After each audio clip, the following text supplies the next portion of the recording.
La inflación en Estados Unidos no se dispara, se está reduciendo y además se está reduciendo de manera muy significativa. Vamos a ver qué es lo que está ocurriendo con el dólar, con la inflación y por qué es tan importante para ti, porque la Reserva Federal se equivoca de nuevo. La Reserva Federal se equivoca de nuevo. Vamos a hablar de todo ello.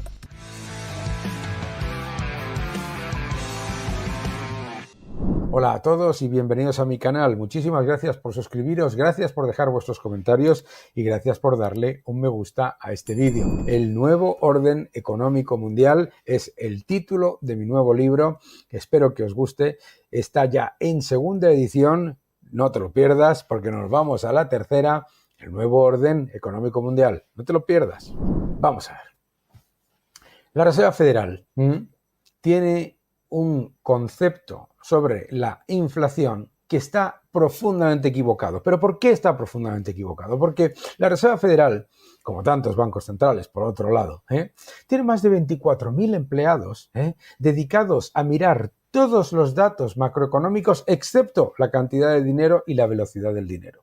¿Y qué significa eso? Que se equivoca con la inflación porque le echa la culpa de la inflación a todo y a cualquier cosa excepto a aumentar masivamente la cantidad de dinero y la velocidad del mismo, que eso solamente se consigue aumentando de manera abrupta y continuada el gasto público y por lo tanto generando muchas más unidades de moneda en el sistema.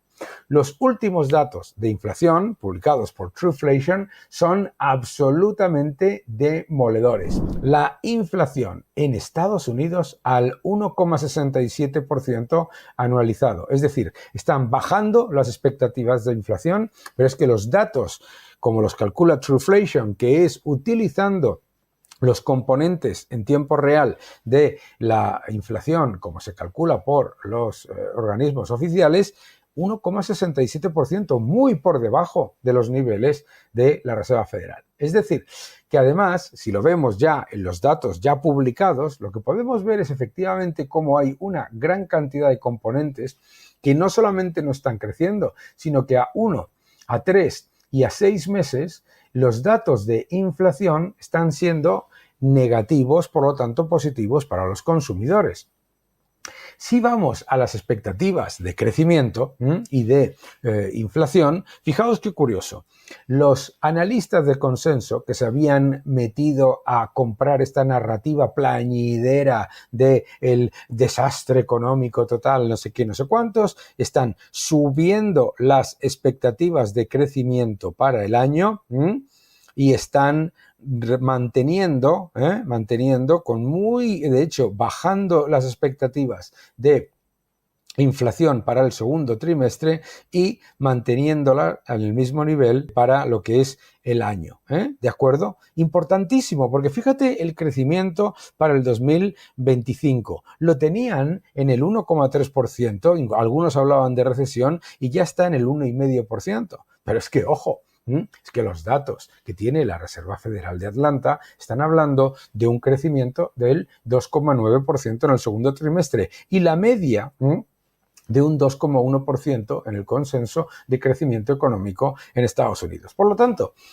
esa narrativa plañidera de que una inflación desbocada es falsa, los datos económicos lo que nos muestran es que la inflación no está creciendo y lo que nos tenemos que acordar siempre es por qué se equivoca la Reserva Federal. En este gráfico que yo hago de manera pues un poco con humor, pues lo podéis ver, ¿no? Aquí, decían, no, aquí no hay ningún riesgo de inflación, hay que imprimir y bajar los tipos. Uy, aquí la inflación es transitoria, no tiene ningún problema, vamos a seguir imprimiendo y bajando tipos. Uy, aquí es fundamentalmente transitoria, pero también culpa de las cadenas de suministro. Uy, hay que seguir aumentando la liquidez y con tipos bajos.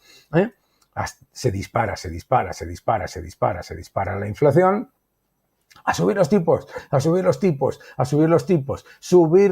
pero manteniendo la impresión de moneda, subir tipos, y después mantener, y aquí septiembre de 2024, hay que bajar tipos en medio de unas elecciones, hay que bajar tipos 50 puntos básicos. Y aquí te dicen estos señores que aquí no, aquí hay que mantenerlos.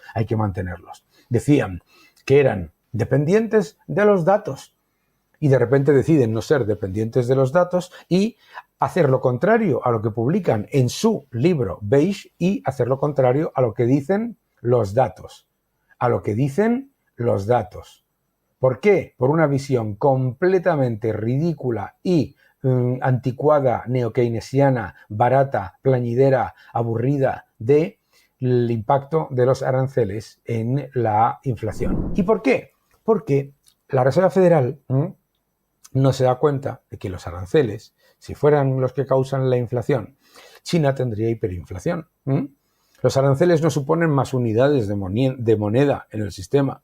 Los aranceles no generan inflación, entre otras cosas, porque cuando se habla de las cadenas de suministro no son comprador-vendedor, sino que son muchos, muy complejos, con un factor esencial que hay en casi todos los elementos de la cadena, que es el de la sobrecapacidad. Por lo tanto, los aranceles se van ajustando a lo largo de la cadena y no los paga el consumidor final. Como es normal, por otro lado, porque si los costes los pagase siempre el consumidor final, mis queridos amigos, entonces ser emprendedor sería lo más fácil del mundo.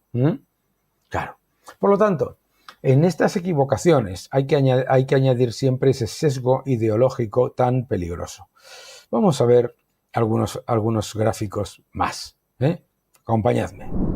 Primero, las expectativas de inflación a 1, a 3 y a 5 años no están subiendo, están bajando. Las expectativas de inflación a 1, a 3 y a 5 años están bajando, no subiendo.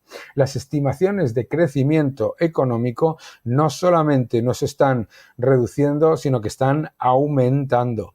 Las expectativas de inflación no solamente no están subiendo, sino que están bajando, pero además mucho. Si miramos el índice del dólar se está fortaleciendo, tocó fondo con respecto al euro y contra el yen y se está fortaleciendo. Y si lo vemos en un periodo de 5 años, está muy por encima de los niveles donde estaba hace 5 años y muy por encima de donde estaba con el señor Obama. Es más, si vemos los datos de inflación, y vemos, por ejemplo, lo que está ocurriendo con los alimentos están bajando, energía está bajando, la inflación subyacente está controlada. Es decir, los datos de inflación a 1, a 3 y a 6 meses están bajando. Todos estos factores son importantes para entender por qué la Reserva Federal se está equivocando. Por supuesto, se está equivocando. ¿Por qué? Porque las estimaciones que tiene el mercado de bajadas de tipos ya están aumentando ante esa evidencia. El mercado ya reconoce que la Reserva Federal va a tener que bajar tipos porque las estimaciones de inflación no están subiendo, sino que están bajando, porque las estimaciones de crecimiento están subiendo y las de inflación están bajando, y porque, por supuesto, el dólar se mantiene a un nivel que es claramente alcista a medio plazo. Fíjate qué evidente es, no hay ni que romperse la cabeza para entenderlo.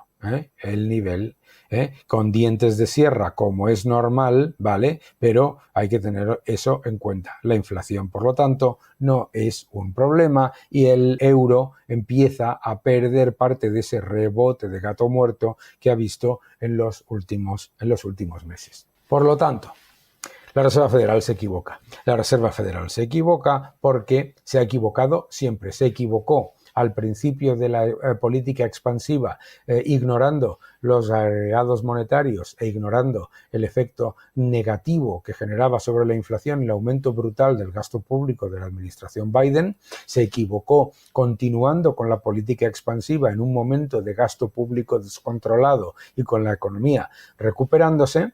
En todo este periodo se equivocó en exceso de expansión, en todo este periodo se equivocó en cuanto a lo que generaba la inflación y por lo tanto mantuvo una política equivocada, aquí también ha mantenido una política equivocada, se equivocó al bajar tipos en septiembre de 2024 y se equivoca al bajar tipos, al no bajar tipos, al negarse a bajar tipos ahora. Esa es la evidencia. La evidencia de la Reserva Federal es que se equivoca y por eso es normal que el presidente de los Estados Unidos esté francamente enfadado con las políticas de una Reserva Federal que no cumple con su mandato. Y es muy importante también entender que lo que está haciendo el presidente de los Estados Unidos es demostrar que la Reserva Federal no debería fijar los tipos, que los bancos centrales, al final, no deberían bajar los tipos, porque si los tipos flotasen libremente ahora mismo,